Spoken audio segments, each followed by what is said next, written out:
Quite often whenever I'm making a video on this channel, I'm often coming off upset and not really excited, or I'm just frustrated in general. But you know what? Today, I'm going to try something different. I'm going to try looking through a positive scope here because could really use that, especially nowadays. So in today's video, I'm going to focus on one car brand that right now is not doing so hot. And despite that, many fans would love to harass me in the comments because of this. The thing is, you can't really deny reality like that. And unfortunately, it makes them look weird. So, alright, in today's video, I'm going to discuss Lucid and how it's not doing so hot and how I think it could be made better, because to me, it's a bit sad because when I look at the Lucid Air, I love the styling, I love the efficiency, I love so much about that car, except unfortunately, there are a few things about it that absolutely plague the experience of owning a Lucid Air to the point where, I mean, money aside, let's pretend I had the money to buy this thing. Even if I had the money to buy this thing, I don't even think I would buy it myself. But instead of shaming it for the things that it gets wrong, how about we make suggestions and explain how we could potentially improve this vehicle so that way it's more worth its six-figure price tag. So without further ado, let's begin.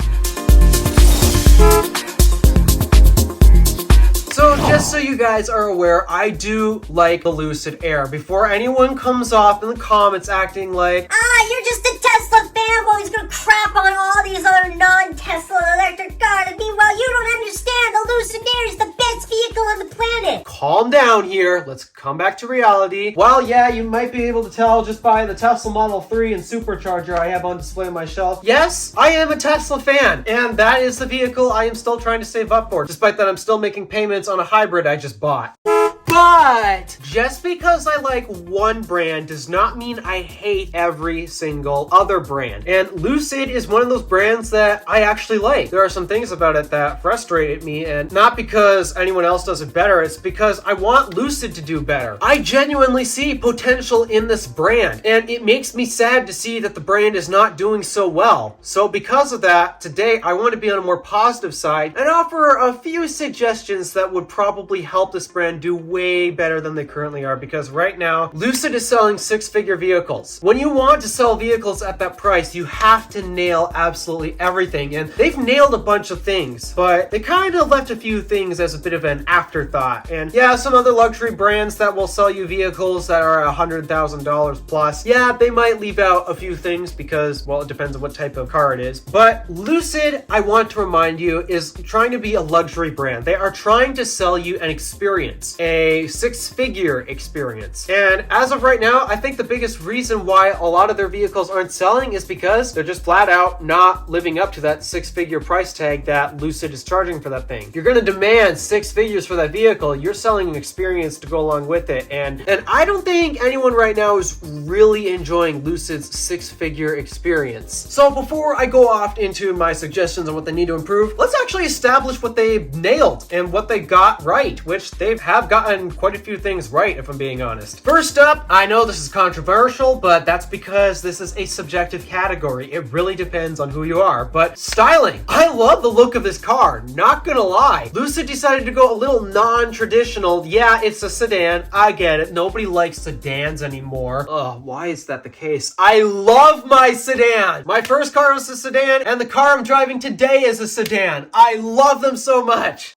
A big issue with them though is there's not really that much to style them with, but Lucid decided to kind of modify the proportions of it, and I have to say, it looks handsome on all angles. I mean, the front, there's one angle of it that kind of looks a tad weird in my opinion, but for the most part, it doesn't really matter what angle I look at. It looks beautiful. Even from the rear, that's where everyone says the car looks its ugliest. They hate the rear design of the Lucid, but in my opinion, that's actually the most attractive end of the car. Styling is subjective, but I'd say they absolutely nailed it. And when you have styling that's controversial, I think that means you did a great job. Well, as long as you don't have too many people absolutely hating it, like BMW's controversial design. Yeah, sorry, BMW, that just does not work. The fact that 1 in 5 people love BMW's new hideous design, I think that's a problem. Meanwhile, with Lucid, it really depends on who you ask, and it's much more 50-50 split. So because they nailed having a controversial design, I think that means they made it stand out, and that is a good thing. Other things on the exterior that I want to talk about real quick. Powered frunk. Why does Tesla still not have a powered frunk? To me, if you're selling a six-figure vehicle, you have to have a powered frunk. And well, Tesla's still selling six-figure vehicles today that do not have a powered frunk. So Lucid definitely got that aspect right. And actually, it's relatively spacious in there. But other things about the car that they absolutely nailed that I have to mention, it's the powertrain. Not gonna lie, the powertrain is extremely impressive because it is so efficient. Despite how big of a vehicle this is, usually the bigger the vehicle and the heavier the battery pack, the less efficient your vehicle is going to be. Well, somehow, if you're going nice and gentle on the highway, you can get about like 4 miles per kilowatt hour in that thing, which it is really hard to do with a vehicle of that size, with a battery pack that big. Usually Tesla's the one who gets the magically efficient big vehicles on the road, and that's because, well, if you take a look at the competition, Audi, Porsche, nope, they're not entirely up with Tesla. Same with Volkswagen. If you take a look at everyone else, Tesla really has basically everyone beat on efficiency except for Lucid. Lucid does actually match up with Tesla in terms of efficiency, despite being a big vehicle with a big battery pack. And because of that efficiency and the big battery pack, that means it can go really far on a charge, approximately 500 miles. And it depends on how you drive the car in order to actually get 500 miles, but hey, it is actually possible to drive that far. You just might want to keep the speeds a tad low, just like in a Tesla. You can go 400 miles in a long-range Model S, but you might want to keep the speeds a little low if you want to actually make that range. Personally, I don't find range to be that big of a deal anymore, especially since my car doesn't exactly have the world's best range, but oh boy, is the efficiency awesome, and I realize it at the pump every single time I visit it. 500 miles to me is a little excessive because to those who think they're going to stretch 500 miles in their vehicle on a road trip, you're going to have to stop long before that, because 500 miles for me is basically a drive to Detroit, and that's about 10 hours of driving for me thanks to Upper Michigan's pathetically slow speed limits.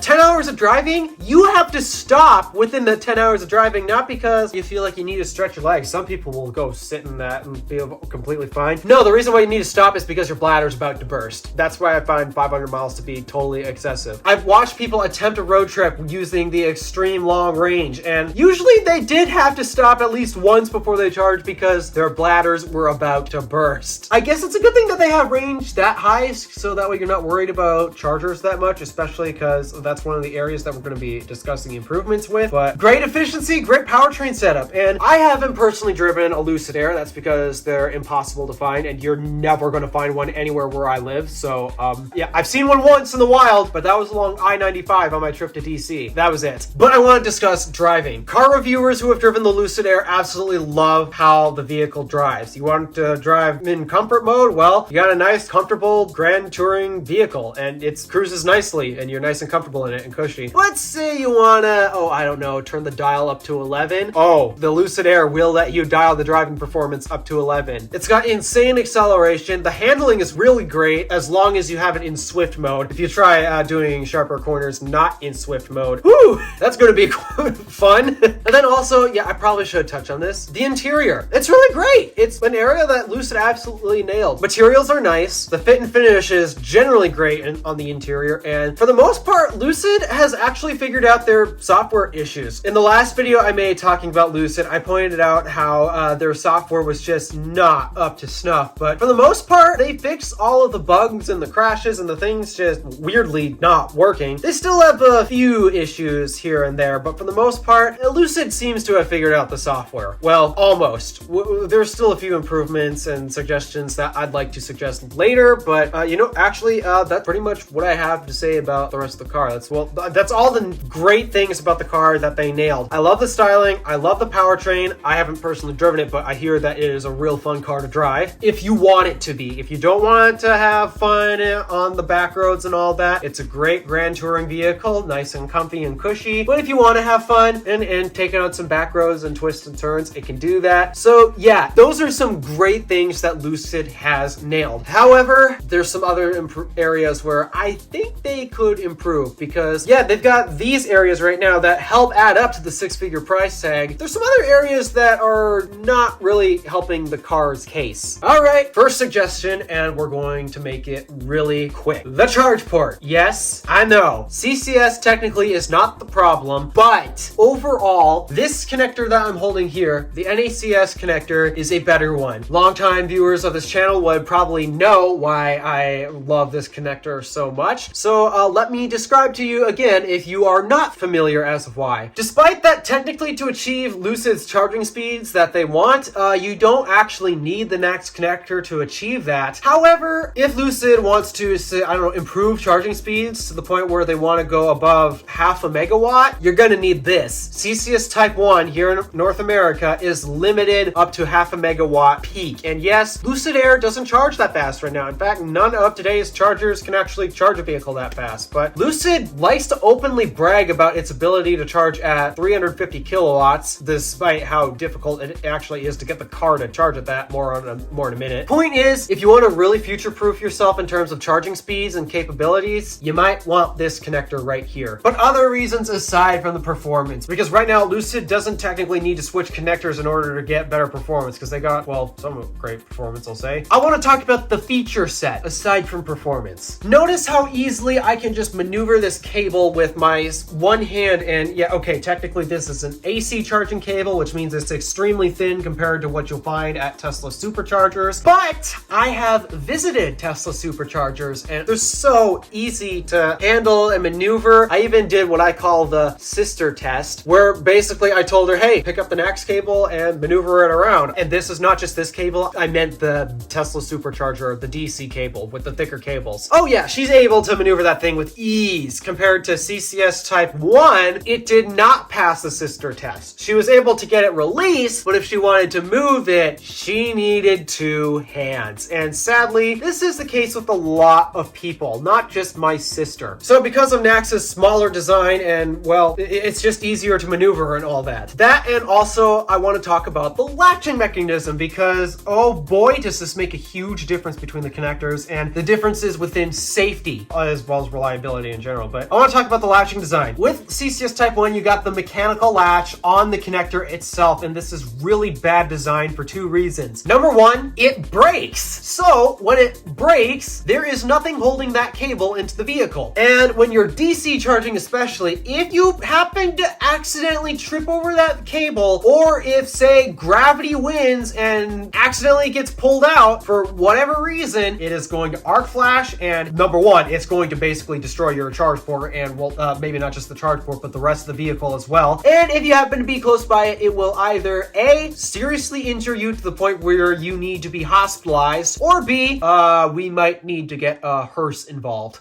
So yeah, that's a bit dangerous, and keep in mind, this is a six-figure experience we're talking about. You really want to give your customers paying you six figures this dangerous of a charging experience? And then the other issue with the mechanical latch on the connector design is, well, all you have to do is just, well, push that latch down and the connector is easily disconnected. The car can't hold on to it, which means if you leave your car plugged in and you walk away from it, any random yahoo can walk up to your car and just unplug it. They can grab the mechanical latch because the car can't do anything to keep the cable attached to it. Meanwhile, if you use the NACS connector, you might see here, there's a hole at the bottom of this, and that's where the latch goes. The latch is found inside the car, and what's the benefit of this? Well, all you have to do is lock the vehicle, and it doesn't just lock the car doors. Not only will the car not allow the doors to open, but it can also not allow the charging connector to be unplugged. The car has some control of this. You have some control of this. So that means no random yahoo can just walk up to your car and, well, push the button and the car will unplug it. No, that's not going to happen because the car is locked. The car knows better not to unplug it. You are the one who walks up to your vehicle and unplugs it. Remember, guys, this is a six-figure experience that Lucid is trying to sell. And CCS Type 1 here in North America has none of these advantages. So Lucid, I know the majority of automakers are currently switching to NACS not because of the benefits benefits that it offers and because they want access to the supercharging network. But Lucid, I strongly pressure you, put Tesla's supercharger network aside and look at the other benefits of this connector, because benefits like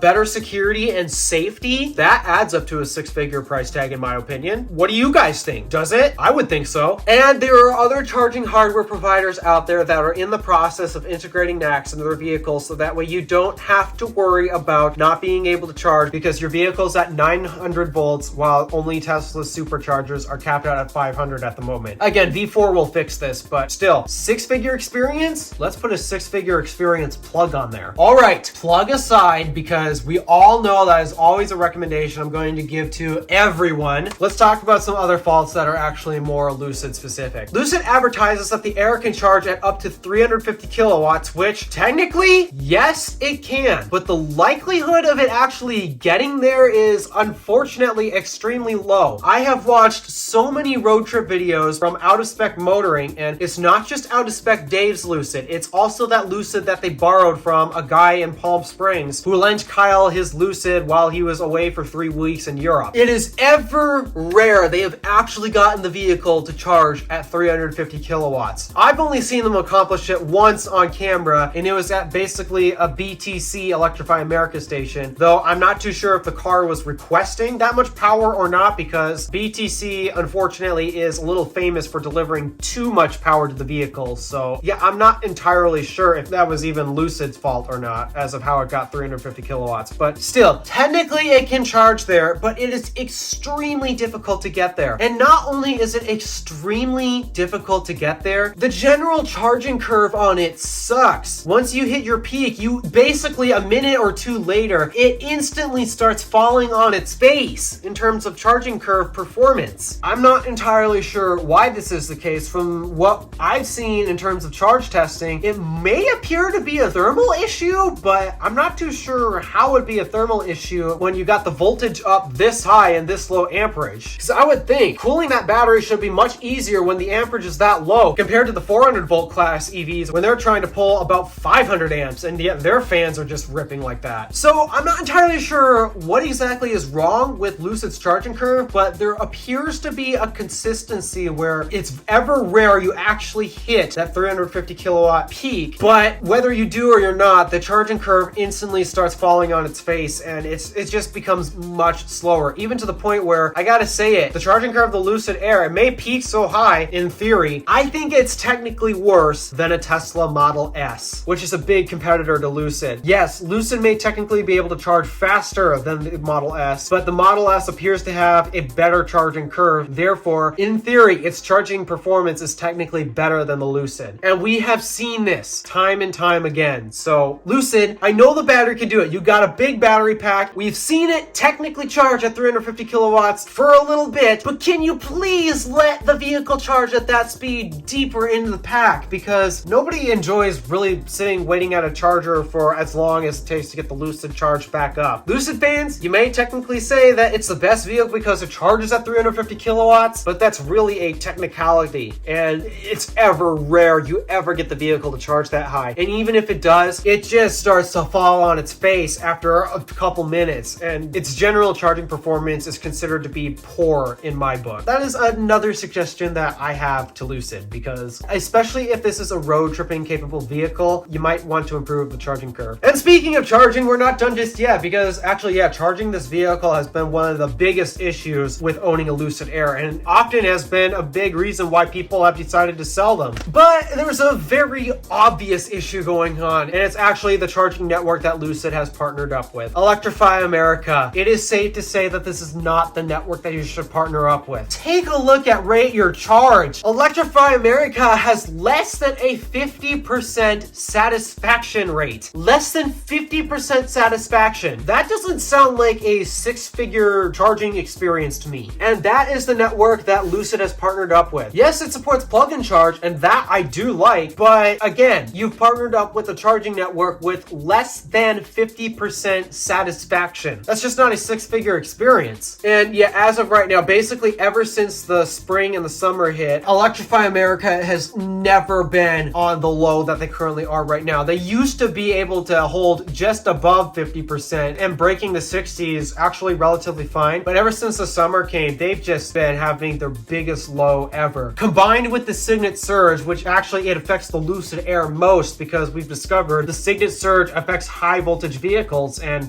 Lucid's a high voltage vehicle. And I hate to tell you this, guys, but Signet chargers make up almost half of the nation's Electrify America chargers. In the entire Midwest region of the United States, it is literally nothing but Signet chargers, with only 2 exceptions: the one ABB station in Minnesota and the handful of BTC stations in Chicago. Other than that, it is literally 100% Signet stations in the entire Midwestern region of the United States. In fact, the Signet chargers actually are also on the border of the other regions just outside of the Midwest. For example, Tennessee, they're all along that route. And Tennessee is technically the southeast. And basically, if you also end up driving along the coastlines a lot, there's a ton of Signet chargers along the coastline routes. So because of that, I'd say that Signet makes up about 50% of the nation's chargers. And that means 50% of the DC chargers available for Lucid's partner network can't even handle charging the Lucid Air. It will Signet Surge. And then also we have ABB at a very bad low right now too, because ABB performance is only great in the colder months. The second we get into the heat, the ABB chargers just absolutely struggle, which basically leaves you with the only other operator left this summer, and unfortunately they're not the most reliable either. BTC, their older units are terrible in terms of uptime, and their newer units have a big issue where they keep delivering too much power to the vehicles. I still see those tweets where people have their vehicles bricked because the BTC units delivered too much power to the vehicle. Lucid ever so badly needs to change the network that they've partnered up with, because it is very obvious that they cannot handle charging the Lucid Air. Charging Lucid Air aside, their overall satisfaction is less than 50%. I think I've seen it once less than 40%. That just does not scream six-figure experience to me. I am sorry. It's a big reason why so many of your customers actually want you to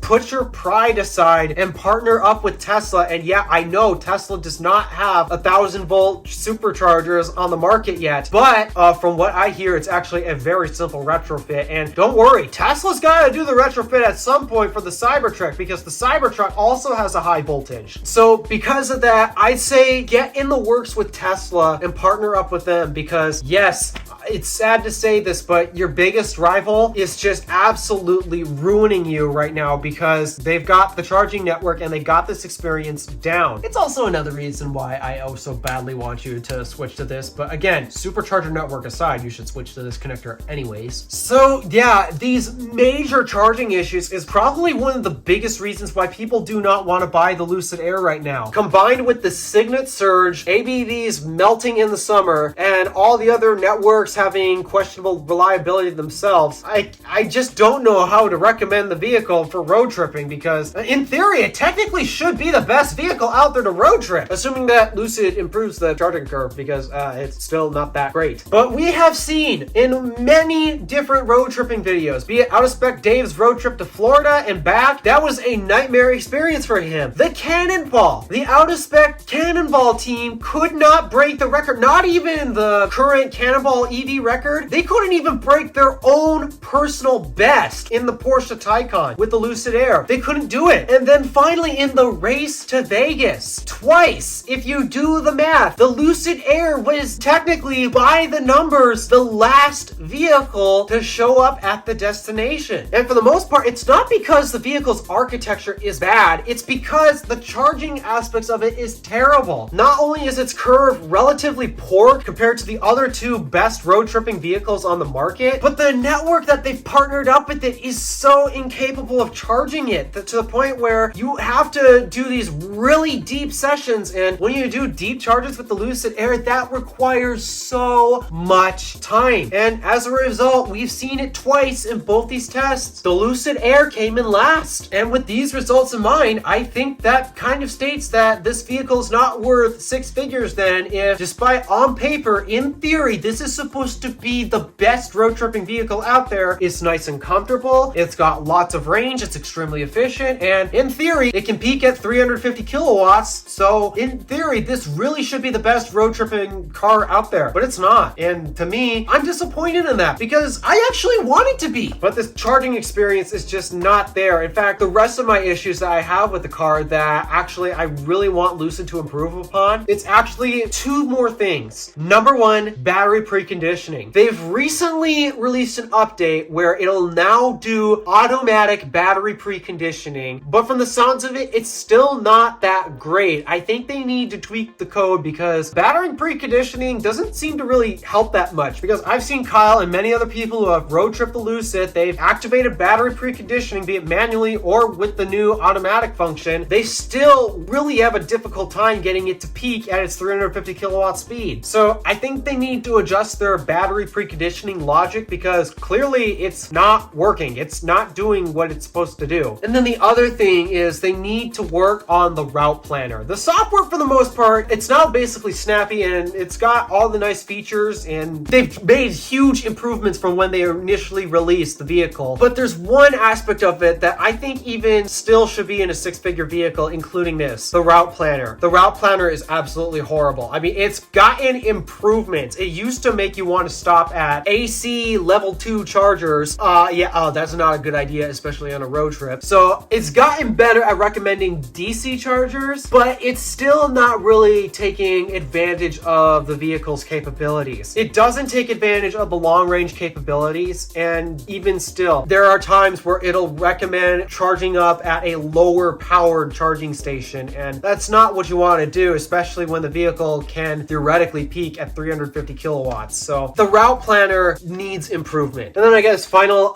detail about this, the exterior build quality, it still needs work. It's not up to Mercedes and BMW level. So Lucid, still work on the exterior build quality. Big criticism that I have, especially when this is a six-figure vehicle. And that's why I'm making all of these suggestions. I believe these are suggestions that Lucid should pay attention to because, again, I'm going to restate this again. When you're selling a six-figure vehicle, when you're selling a luxury product, you are also selling an experience, and it has to be a positive experience, especially when it's a six-figure price tag on it. And as of right now, there are many aspects of the vehicle that do help it. The efficiency, the range, the comfort, the driving dynamics of it, the practicality of it. There's so much that Lucid got right with the vehicle. But unfortunately, they didn't exactly pay the most attention to other segments of the vehicle, which means these great things that add up to the price tag, well, they stop short because there's a few areas that really drastically need improvement. And so because of that, a lot of people don't want to pay six figures for this vehicle. Lucid has actually lowered the prices on their vehicles because they know they have a demand problem. In fact, it's gotten so bad to the point where their lots are full. They need to move this inventory, otherwise they can't build new vehicles, because where are you supposed to put new vehicles if you got nowhere to put them? Your inventory's full. So because of that, Lucid ended up dropping the prices, and I genuinely think they need to actually start looking at the current faults of the vehicle because they're kind of ruining the six-figure experience. And I'm disappointed that it is this way. I want it to be better. I'm not trying to trash on them because I'm a Tesla fanboy. I like this car. I want it to be better, but it's not. So with these suggestions out of the way, Lucid, time to do your homework. Stop putting these off to the side and act like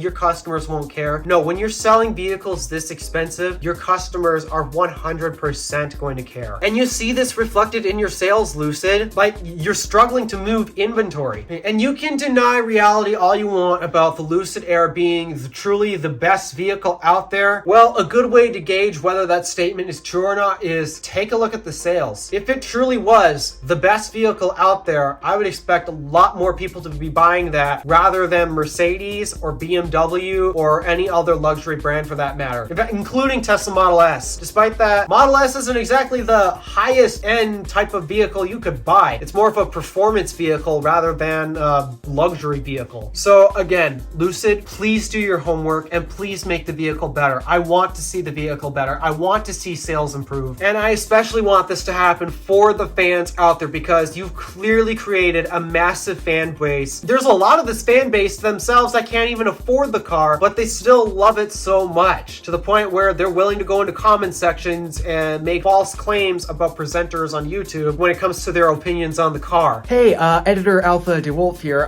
It's just I have read one comment on that I found rather hilarious. Somebody wanted to say that the Lucid Air is styled like a Buick, despite that I called it beautiful. I own a Buick. In fact, I've owned 2 Buicks. It's safe for me to say this because I've owned 2 Buicks. There's no resemblance of Buick in this design. I don't know where anybody's getting the idea of this car looking like a Buick. I don't see any resemblance. And I own a Buick, a 2019 Buick to be more precise. LaCrosse. I don't know where any of this Buick resemblance is coming from. I don't see it. Anywho, rant aside, back to the video. So I want to see this vehicle improve for these people as well. I don't want them to go under. I don't want them to die. But there are some changes that are very clearly needed in order to keep this company afloat. So just to quickly reflect on that, transition to NACS, improve the charging curve of your vehicles, change the network that you're using for charging on road trips, fix your battery preconditioning because it's clearly not really making that big of a difference because it's still difficult to get the vehicle to peak at its maximum speed. And then also work on the route planner. These are the top things that I can think of that I truly believe would help save this company. So Lucid, time to do your homework. Let's make the Lucid Air great. All right, thank you for watching. Do me a favor and interact with the stuff below. My name is Alpha DeWolf, Random Alpha, signing out.